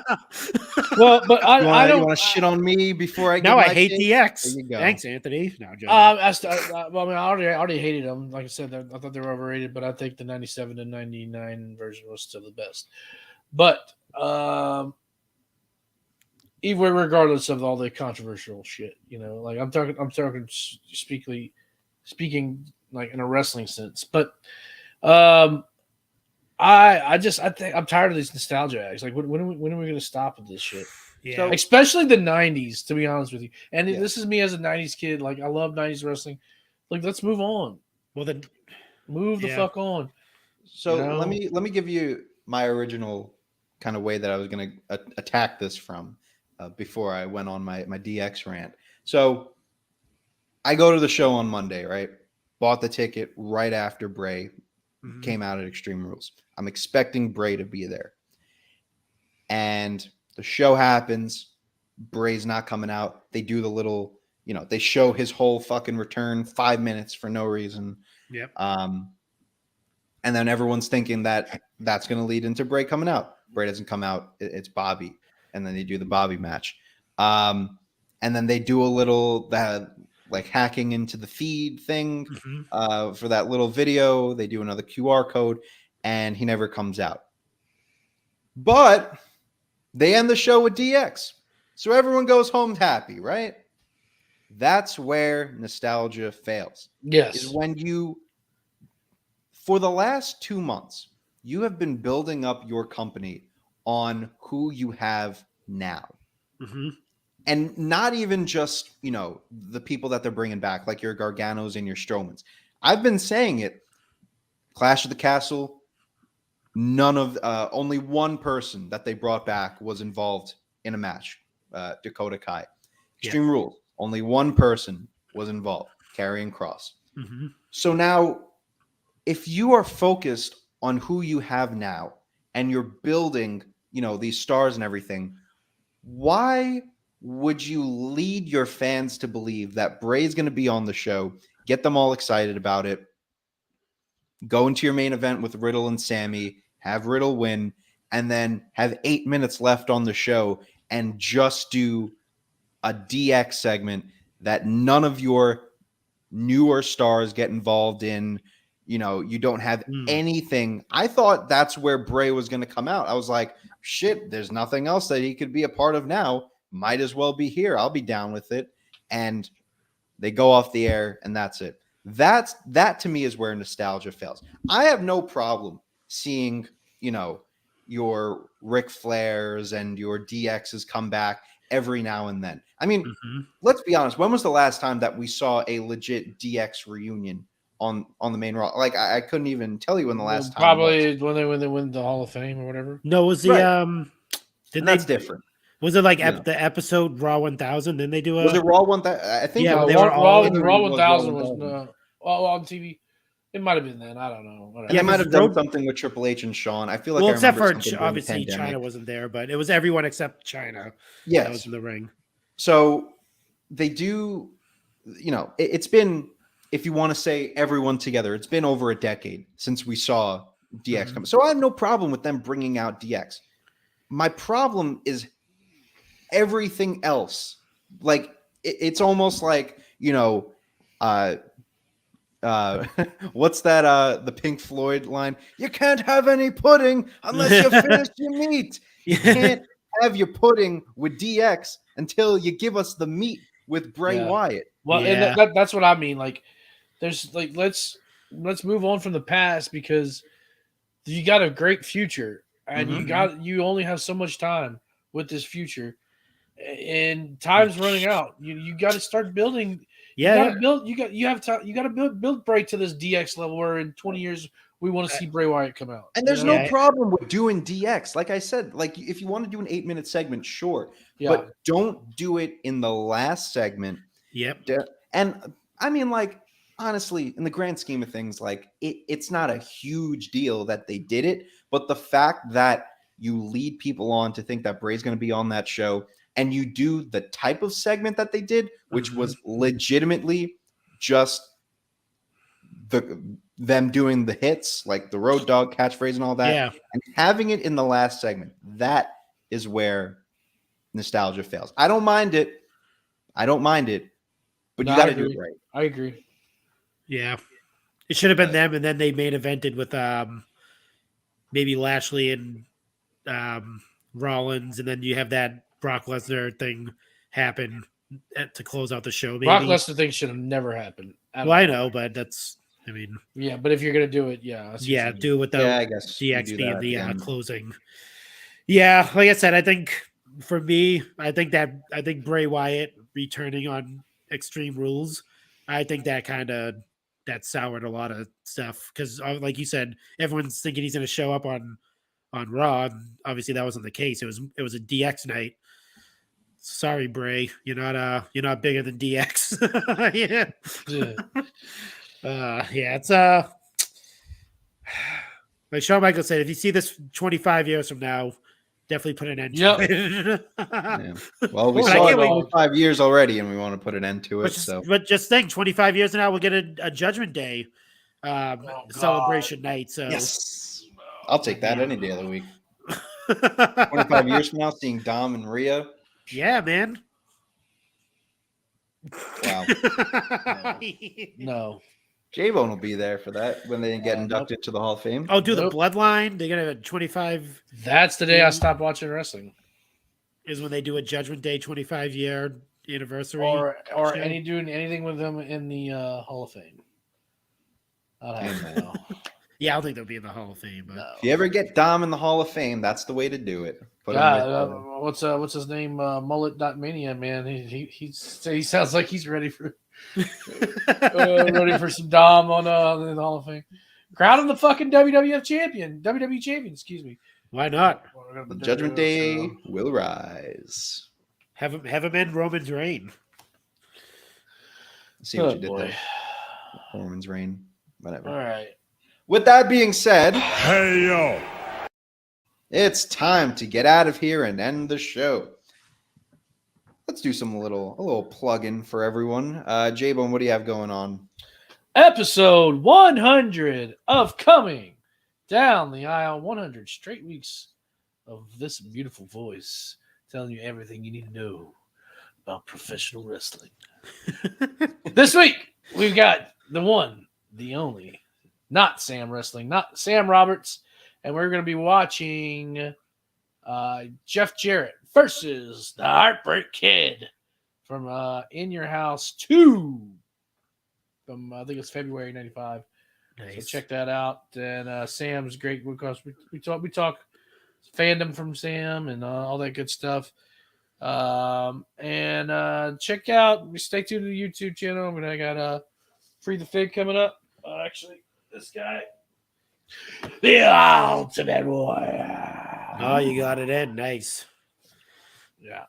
So check that out. Marco, Chick Foley Show. What's going on? Oh, man. We have a new episode of the Chick Foley Show just dropped today.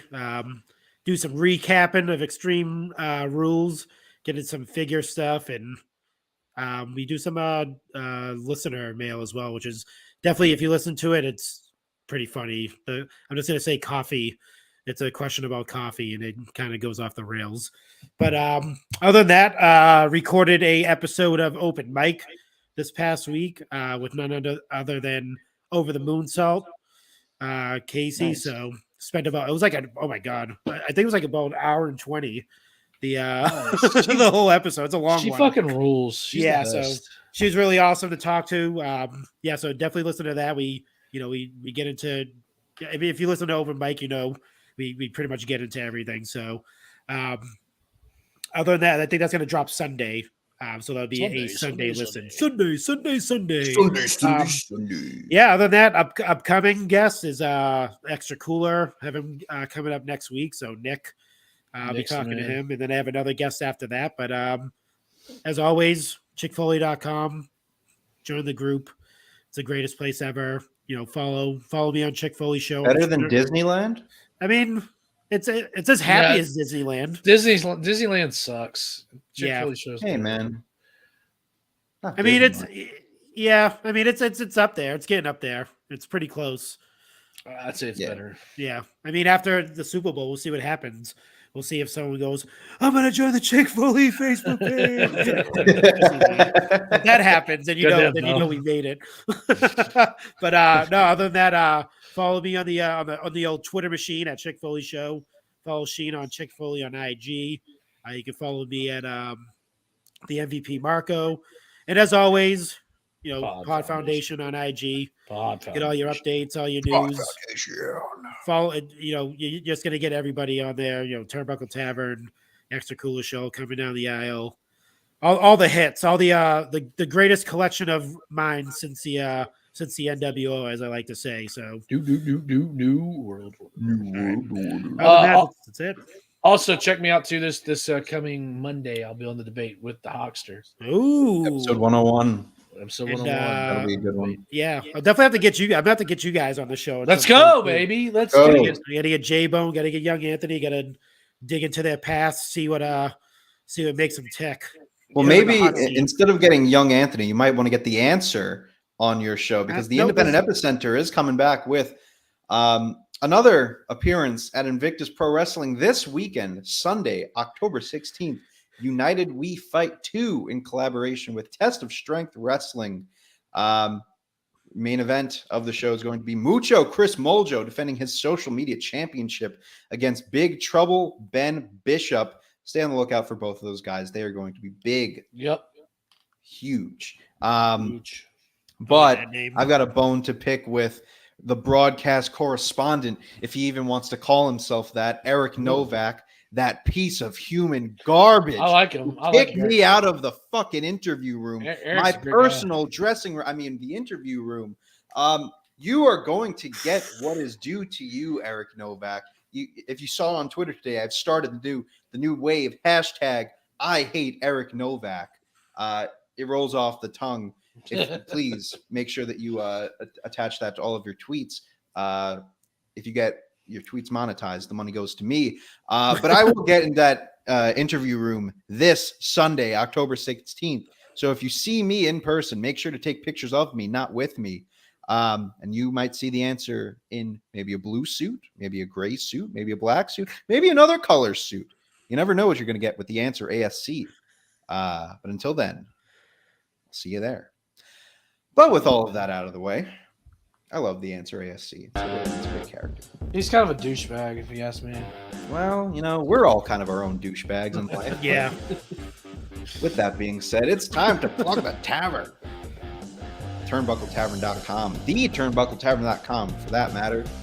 Listen to our podcasts on Apple and Spotify. Watch our videos. We are so close to 1,000 subscribers. Last week, we weren't even close to 900 subscribers. And now we're on the road to 1,000. We have reached past 900. I think we're at, 930? Something like that? Something like that, yeah. We are on the fast track to 1,000. Be our 1,000th subscriber. And we'll get you some. We won't get you anything. But we'll probably do some type of giveaway at 1,000 subscribers, I would imagine. So stay on the lookout for that. Until then, make sure to follow us on all of our socials, Instagram, Twitter, Facebook. Join our Discord, because we're always talking in there, chatting away, and buy the merch, prowrestlingtees.com/tavern to get all of your tavern merch right where you need it. The Boney Khan shirt's there, the Marco shirt's there, Hollywood Tony. Hollywood Tony is basically, that was the birth of the Answer ASC, if you really think about it. Kind of developed that persona, and took it to the independent stage there. So shout out to Hollywood Tony. And then you got Teespring. Again, you can get that at theturnbuckletavern.com, where you can get the official Rawdown logo on your merch. That's actually the shirt that Marco's wearing tonight. Is his Rawdown shirt. It's a very nice shirt, good quality, Great shirt. Along with some stickers and some mugs and whatever else you want. You've got everything that you need here at the tavern. And if that wasn't enough for you, call the tavern. 304-404-2004 is the number to call to hear your message played on the flagship show. We got 2 calls this week. None of them were about the Rawdown. No. I did get called. TNT called you out. Yeah, TNT called me out. Good for him. Call the tavern. Leave a voicemail. Call on his Twitter handle. what was that, Chavo? Call on his Twitter handle. Yeah. Tweet him. Tweet TNT. You'll see something. Yeah. Use hashtag I hate Eric Novak while you're at it. Yeah, definitely. God, I hate Eric Novak. Anyways, thank you all for listening and or watching to yet another edition of the Rawdown. You've got yourself a new Rawdown champion right here on the #1 WWE podcast in all of space and time. Your champion is back. Your champion is back. Yeah. Well, with that being said, it's time to get out of here. Thank you all for watching. And as always, life sucks, and then you die.